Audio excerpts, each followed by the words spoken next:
Welcome, everyone on the line. Good day, and thank you for taking time to join us this afternoon for this webcast, where we'll be looking at the Salesforce Wave Analytics product. This is a short session. I've got quite a lot to fit in. I'll be demoing the product quite extensively. But if you have any questions, then please raise them on the chat panel, and we'll try and answer them during the session, or we'll get back to you after. Or if it's easy, you could just drop me an email. My email's on the slide there, and we'll get back to you. So my name's Paul Balacky. I've been with Thorogood since '91, and I'm a principal consultant. So our objectives today, hopefully this is what you're expecting, we'll look to explore the capabilities of Salesforce Wave Analytic Cloud, that's the product, and we'll look at how you go about creating a dashboard or extending a dashboard and what that looks like on a mobile device. So today I'll be using the iPhone, but it could just well be an iPad or an Apple Watch. I'll go into a little bit more detail on the mobile devices, because it's not all quite straightforward.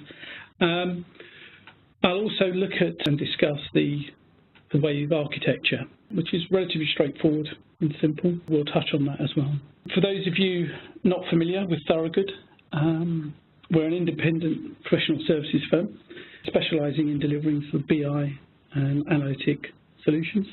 We're established in '87, and so now we've got over 28 years experience of delivering to customers, mainly across insurance, banking, consumer goods, pharma and healthcare.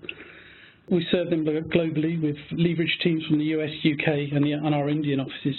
We also partner with a large number of the sort of main analytic vendors out in the market. So that's us. Let's move into the main body. So business intelligence and analytics in the cloud. There's a growing number of new and relatively new sort of vendors entering into the cloud analytic market, and Salesforce is obviously one of those that's entered recently. We think the evidence, all the indications are that this is an increase in the acceptance of sort of cloud as a platform, and the way that the markets are beginning to sort of adopt this particular type of delivery. I suppose the evidence is that the shift to the cloud for analytics is being driven by line of business, prioritising agility, flexibility, and sort of overall ease of use. And I think this idea of speed to value is also a sort of key component. Yeah, the idea of getting something up very quickly and being able to develop and build very quickly. And also, of course, the fact that a lot of data now is being originated on the cloud. But as well as these sort of newer entrants, those sort of incumbent, or the current sort of BI vendor that I've selected for, but they're a range, or also either have cloud offerings. I think all of these now have cloud offerings, and so we're now reigning BI vendors. So, what is cloud analytics? Well, it's platform as a service. So the idea is that they provide the platform, and you then go ahead and build your connections to data sources, collect the data, tidy it up, and then start reporting. Exactly the same as you would with an on-premise type scenario. Typically, these services are offered under a subscription-based or a utility sort of pricing model. So utility being, pay as you use, that type of thing. It's getting quite crowded, and it's beginning to develop as a market, or it's developed, I suppose, in some respects. If we look at the Gartner report 2016, you'll see bottom left quadrant the number of those companies that we've just referenced, and Salesforce entered the market or entered the quadrant, so the niche quadrant, this year, actually Feb 2016. So it's getting quite crowded, and I'm sure there will be more entering. Let's have a look at the Salesforce Analytic Cloud, also called Wave. So Salesforce entered the sort of BI market or analytics market back in October 2014 with its launch of the Salesforce Wave Analytics product. The introduction followed Salesforce's acquisition of EdgeSpring. So the product itself, under the covers, is EdgeSpring. You can still see references to it when you're looking at some of the coding and some of the references in the code. They took that product, they've done a bit more development, and then they released in October 2014. Looking at the slide, I mean, the one thing to keep in mind, it is both for Salesforce data, you know, and again, it's very tightly integrated with Salesforce, as you'd expect, the platform. So both, you know, CRM, service, event, and those components. But also you can bring in enterprise data, so sort of external data, and we'll look at that. And for the demos, I'll be using primarily external data via CSV files. So not large files, but not large sets of data, but it will demonstrate the product and what it can do.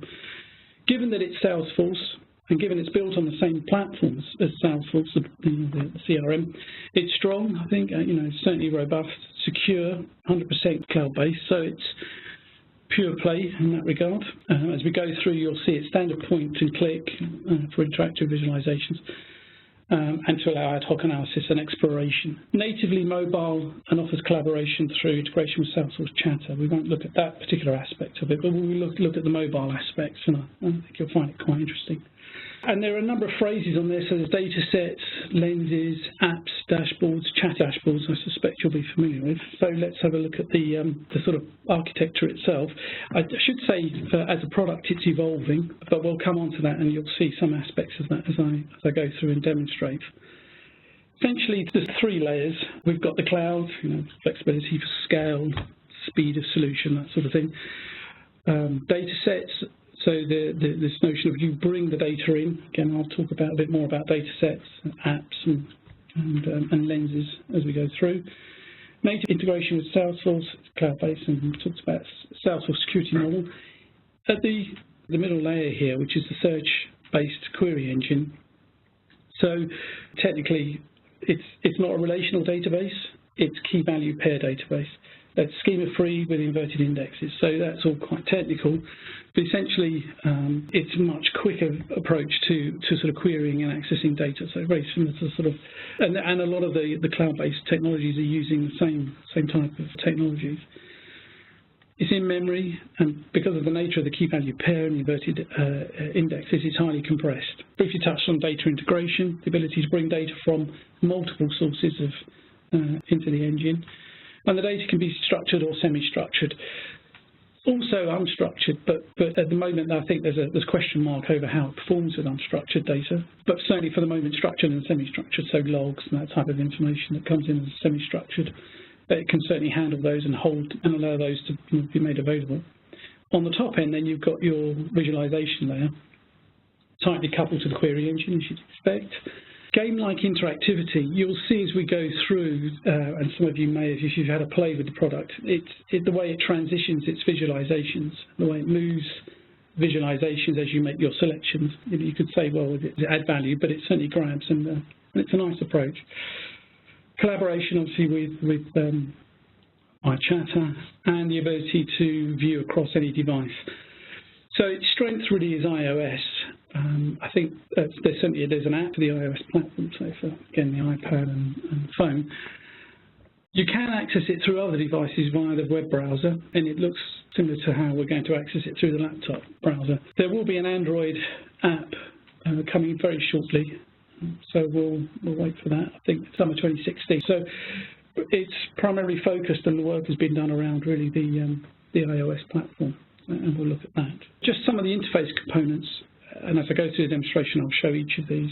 A lot of it, there's lots of discussion around apps and what apps mean. Essentially, an app is just a folder that contains, you know, your other assets, so things like databases and lenses and data sets. And it's just a way of organising your objects, and whether those objects are shared or whether they are private to yourself. And we'll see also there are some particular types of apps. So the Sales Cloud app is the one we'll look at briefly today. Data set. So a data set is a particular view on a data source. You can customize what goes into the data set. But essentially, once you've created the data set and sourced that data set, the data's held. So you're essentially taking the data up onto the cloud, or if it's in the cloud, you're bringing it into Salesforce Wave, and you're holding it in a data set. And that data set is its inverted index and key value pairs. And a lens, so lenses are essentially a view into the data set it's where you do your exploration and analysis and create your visualizations. Once you've created a lens, i.e. a view into a data set, you can then place that onto a dashboard. You can save the lens, or you can just use the lens onto a dashboard and then discard the lens. It will remain within the dashboard itself. And then the dashboards, again, it's where you've authored your view of the data, placed the objects onto the dashboard and made it interactive and linked dashboards. So all of that is standard and available through the product. So it gives you a very brief introduction to it. Let's have a look at the product itself. As I go through the demonstration, there is a lot of clicking and moving around the screen. I'll try and keep it to a minimum, and I'll try and make sure I do keep that you're aware of what I'm doing as I do it. So I've logged into Salesforce. For those of you not familiar, this is the Lightning interface. The Classic, if we were in Classic, it would be essentially the same approach. What you do is once you're connected, you need to go to the app launcher, which is up here on the right-hand side. So if we were in Classic, you'd do the same. You'd find the app launcher, you go to it, and you select, in that case, you'd select the Wave Analytics. In Lightning, it comes up, we've got a series of objects, components for Salesforce. This is a development environment, I should stress.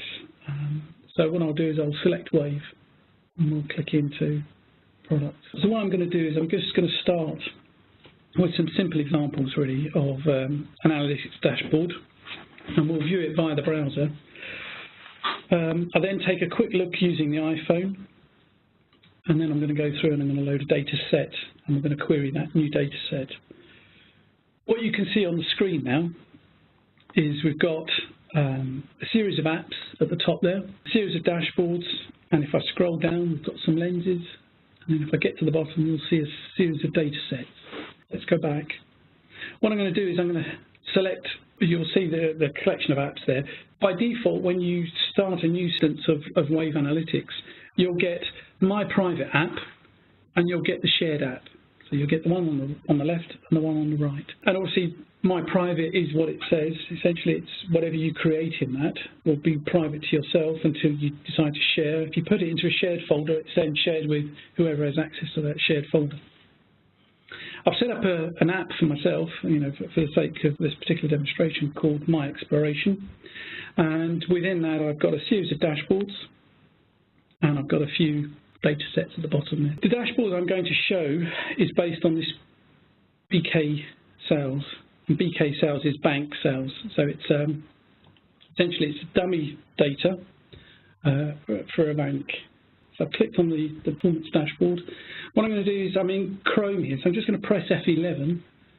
It should give us a cleaner view of the dashboard. You can see the various visualizations on this screen. They're pretty standard. We've got the donut. We've got a bar chart, grid, bars. I should say that the visualizations we'll come to in a sec are at the moment quite limited compared to some products on the market, but those are being added to quite quickly. I think very soon we'll have access to the waterfall chart, and geospatial again will come very, very quickly. But I'll come on to that in a little while. But the chart on the bottom here, the sub-product details chart, is parallel coordinates.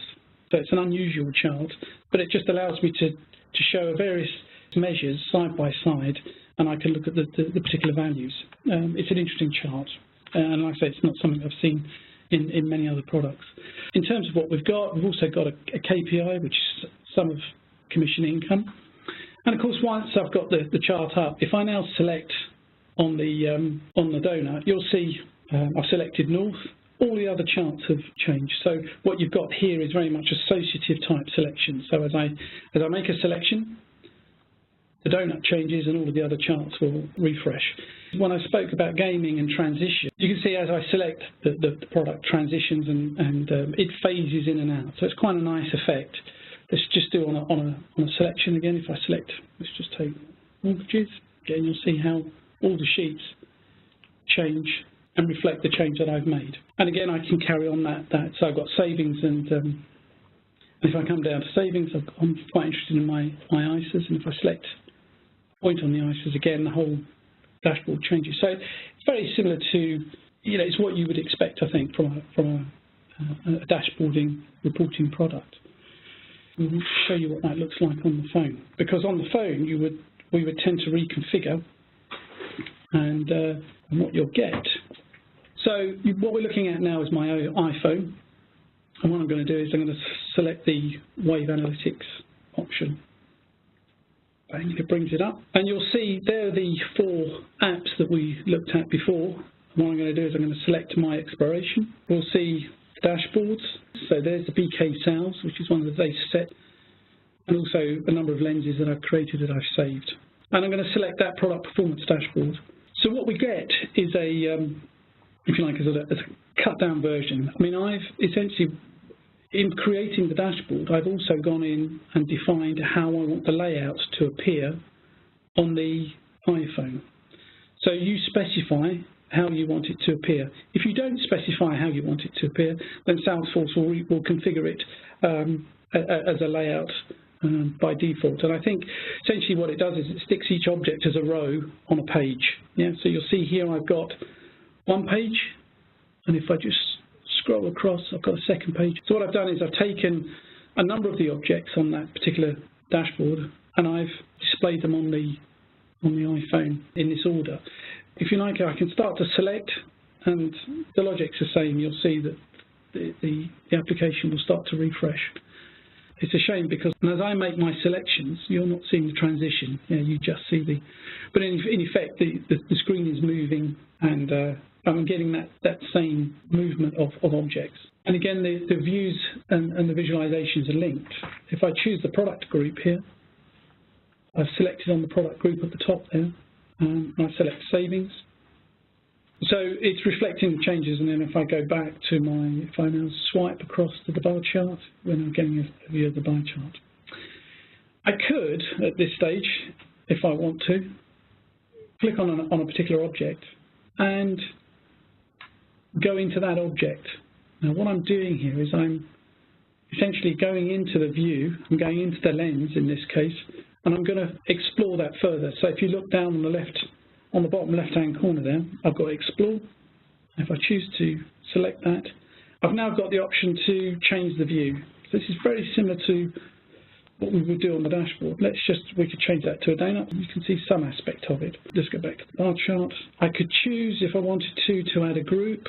We'll look at this on the browser in a sec, and you'll see it's very, very similar. It's exactly the same. So I've got my regions going down. I could select brands. Let's go brands. So I've included brands, and because I've now got brands and I've got channels, let's just change that view and let's go for a stacked. And if I want to, I can keep that as a view, and I can choose to save as or share as a snapshot. And I can at any point on this choose to select a particular item on the chart that I'm interested in, and I can either look at the detail, which will take me into the records that underpin that particular item, and that allows me to look at the individual records. That's what it looks like on the iPhone, and it's important because what I'm going to do now is I'm going to go back to the dashboard in Salesforce, and I'm going to add to the dashboard. And then I want to come back and just show you what that looks like on the phone. So let me just put the phone to one side.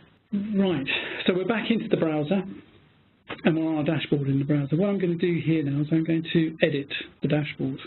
And this is what the authoring environment looks like, the development environment. I've got, each of these are components. We can see the properties on the side, so they're all called widgets essentially. So that's the widget for the bar chart, that's the widget for the donut, etc., etc. So I've got some here which are simple texts.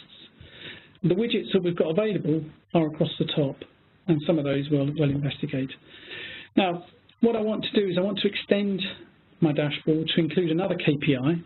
So I've got sum of commission. I want to include sum of net present value, sum of interest income, excuse me. And I also want to include another filter. So I've got the product filter, and I want to include a filter based on time. Now, to do that, I've got to first of all create a lens. So I've got to go into the data set and create a new view onto the data set. So I've selected my exploration. If I come down, there's the data set. Let me select BK Sales. So what Salesforce has done now, it's taken me into the data set, and what it does is it says, okay, well, I'm going to give you as per a lot of products, again, your first view of the visualization, it's just giving me here a count of rows. So it's telling me there are 23,000 rows in that particular data set. And if I click on group, we can look at the dimensions that are available within that data set. So if I wanted to, I could choose any of these. Let's just choose subproduct, and I can choose to view that descending. So we're looking at number of rows, really just a count of rows. So if I wanted to change the measure, click on the measures item on the left-hand side there. I'm going to choose sum. Let's choose net interest income. I can continue to, I can change subproduct to channel. Yeah, or within channel, I could look at product groups. And then we're back into, well, how do you want to show it? Let me just bring this one back. There we go. So what we can see on the screen now are the visualizations that are currently available within Salesforce. A lot of these are very familiar, things like heat map, scatter plot. That parallel line coordinates, that was the one that I was showing you on the dashboard earlier. So it's a relatively limited set, I think, because it's difficult to customize beyond this. But those are being extended, and very quickly new ones will appear. What I'm interested in here is just the net interest income figure. So what I'm going to do is I'm going to take that lens. Now I've got total NII, which is 4.9 million, and I'm going to clip to the dashboard. So when I clip to designer, we'll see if I come back to my dashboard now. So on the left-hand side, I've got the various lenses or views onto the data, and a new one's been included, which is this net interest income. And if I want to include that value onto my dashboard, let's take the number widget. I'm going to drag it to the far right-hand side here, and I'm going to select my net interest income, and that gets populated into that widget. So now you can see I've got a second KPI, which is sum of net interest income. What I want to do now is add the time filter. And the way I'll do that is I'll now go to the lens. And what I'm going to do is I'm going to group by weekend date. And here I'm going to choose year month. So my data source, my data set, has got date as a value within the data set. So it's an actual day date. And what Salesforce does, what Wave will do here is it will aggregate it up into the relevant year, month, year, quarter type aggregations. I need to clip this to my designer. And if we go back, you'll see I've now got a new lens, which is called weekend date, year, month, actually.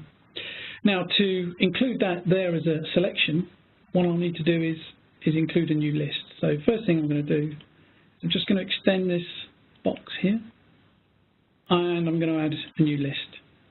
And within that list, I'm now going to include my lens. So this is how we go about building, and developing a dashboard. Relatively straightforward once you're familiar. Let me just drag that in. Let's just bring this across a bit. There we go. And you'll see on the right-hand side here, I've got the properties of the widget. What I want to do is I want that widget to be not expanded, so it comes just as a drop-down, the drop list. So now hopefully I've got my second selection included on the dashboard. Let's just preview the dashboard. So we've got our KPI included. We've got our KPI included, and we'll press F11 to go back to full screen. And we've now got our week end date. And if I just click on that, you'll see I've now got the opportunity to select a particular period. In this case, I'm going to go for 2015. And the dashboard refreshes as you would expect. So I've included those two additional objects. I'm happy with that. I'm now going to save that dashboard. I can keep it the same name. I'm going to choose to save. What I want to do is go back to the iPhone and just show you what that looks like on the iPhone. So what you should see is that there has been no change. I've still got the same sets of objects. The new objects that I included, the month selection and the new KPI, won't be included because I haven't updated the layout for the iPhone. And the reason I'm showing this is because I need to just explain how you would go about doing that, and how, I suppose, with the product itself, it's still evolving, and it's important to understand, some aspects of it. If I go back to edit, underpinning the dashboard is a set of JSON, and it's a JavaScript key value pair structured language, which is relatively straightforward, very simple to modify. But I'm going to do Control-E. I need to show you what that looks like, because the only way I can adjust the view to include my new objects is I would need to change the JSON. Now, I won't go through this in any great detail. There's the layout for my iPhone. Let's just let that catch up. So that section there that talks about layouts is how my phone is laid out. It's how it appears on the phone. And if I wanted to include another object, I would do it here. I think in time, all of this there will be a UI to allow you to do this. So you wouldn't necessarily be delving into code. But for the moment, for the product, it gives you a great deal of flexibility, but you do need to understand how you go about modifying it.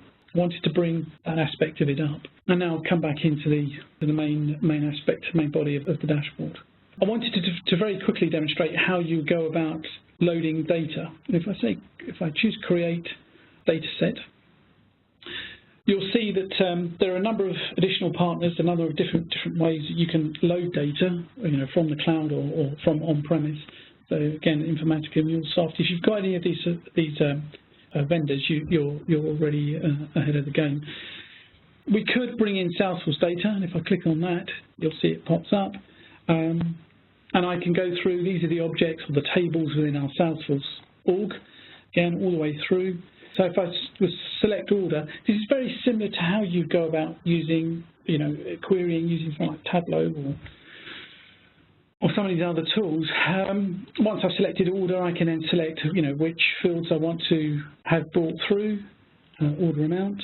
I can also say, okay, which other tables I want to bring through. So I say account and contract ID. And once I've done that, again, within those, I could say, what do I want to bring through on those particular objects? And then I would select to create data set, and that data set would be brought in, and I'd have that data available to me. So it's not a real-time access. This is data being sucked in and held within Wave. I won't go on and do that. What I wanted to do was load data via a CSV file. And if I select CSV in the center there, I'm going to select the file that I want to include. And in this case, it's that product sales DS. Let me just open that. There's a product sales JSON. There's metadata file JSON, which will allow me to more formatting and configuration with that file. For now, I know that the file is conformed and complete, so I can just bring it in. If I just preview the data very quickly, essentially it's a CSV file. Let me just show you that CSV file. This is the file I'm bringing in. Yeah, so simple. For some of you, it's just, again, another demo set of data. Each of these columns will represent a field. Some of these fields will be defined as dimensions, some as measures, and Salesforce will do that based on the data items that are included. Let's go back to my demonstration here. Cancel that, okay. Okay, let's create the data set. Oops, I need to give it a name. So we call it today, 30th of the 6th. And I'll put it in my exploration app, so it'll be contained within that particular data set. Now, it says your data set will be created within an hour. In fact, that isn't the case. It's quite a small data set. And what we'll see here, we've got our data sets at the bottom here. Yep, there we go. Now, if I refresh my browser, that data set will now be included. There we go. So it's included the data set. I'm just waiting for the screen to update. And if I click on that data set, you'll see we've got 10,000 rows included. And let's have a look at the measures. So I've got profit and sales. Let's choose sales. I'm going to go quite quickly here. Let's choose profit. And let's group those by subcategory. We've got that particular view. Once I've got those two objects on, what other views have I got? Well, I've got two measures here, so I can choose a scatter plot. And in terms of the size of the scatter item, what I'll do is I'll use quantity just to give you a sense of what it will look like. There we go. So we've got a scatter plot, and we get a view of our data by sales, by profit, and I'm sort of have a look. We can choose any of these to continue our drill down. So if I'm interested in a particular item, I might want to look at it by customer name. And those are all of the customers that are purchasing phones. And it's the sales and profit across all time. But we can start to filter, and we could filter by time if we wanted to. Let me just quickly go and show you what that looks like on the phone. So I've refreshed the screen. Just have a look. I'm going to swipe to the left, and you can see on the phone now we've got that particular data set. And if I click on the data set itself, there we go. There's our 10,000 rows, and I can choose to start to explore. And this is very much the same type of process or approach that we were looking at just a few moments ago. So rather than count of rows, I'm going to choose, say, the sum of sales, and I want that grouped by subcategory again. And I can choose again to sort that by sum of sales. By selecting the small arrow, you should see that change. And again, I've got the same approach. I've got the visualizations that are available on the phone. Keep in mind that that group of visualizations is less than the ones we were looking at on the browser. So you can see the scatter plot's not included. The parallel coordinated coordinates is not included. So there are some charts that once they're rendered on the phone will come through as a table. So if I include a scatter plot on my dashboard, on the phone it will come through as a table. Let's just choose the donut again, which seems to be nice. There we go. And then we can carry on our drill down in exactly the same way as you would. There's one thing I wanted to show as well with this is I can also from the phone start to create a dashboard. So we're in the designer. I can add, let's say, a toggle based on category. Now I'm starting to fly. And what you'll see is we've got a toggle at the top now with the number of records for each particular view.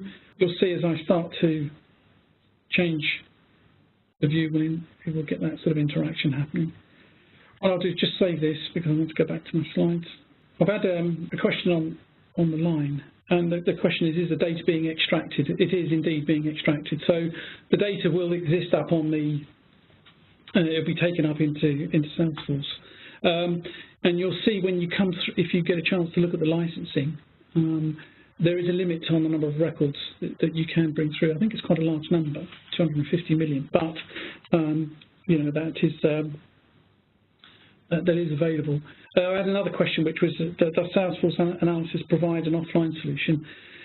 It'll allow for snapshots, but otherwise all of this is interactive, so there is no offline per se. There we go, I can share snapshot. It's probably the best you can do. You can create an image and share it that way. So there is no offline as it stands. Okay, I hope that gives you a sense. I apologise, it's been quite rushed.